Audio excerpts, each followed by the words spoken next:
আসসালামু আলাইকুম। আমি এখন বলতে চলেছি দরুদে ইব্রাহিমের বাংলা উচ্চারণ এবং অর্থ। আল্লাহুম্মা সাল্লি আলা মুহাম্মাদ। অর্থ, হে আল্লাহ, আপনি রহমত বর্ষণ করুন মুহাম্মদের উপর। ওয়া আলা আলী মুহাম্মাদ। অর্থ, এবং মুহাম্মদের পরিবারবর্গের উপর। কামা সাল্লাইতা আলা ইব্রাহিম। অর্থ, যেমন আপনি রহমত বর্ষণ করেছেন ইব্রাহিমের উপর। ওয়া আলা আলী ইব্রাহিম।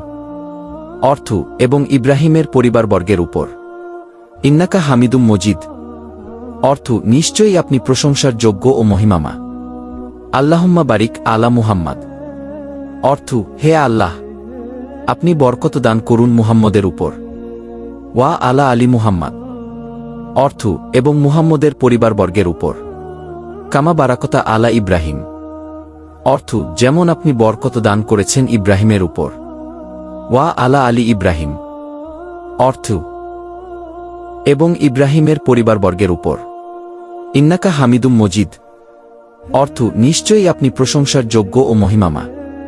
আরও বাংলা উচ্চারণ এবং অর্থ পেতে গেলে চ্যানেলটিকে সাবস্ক্রাইব করবেন, লাইক করবেন, শেয়ার করবেন।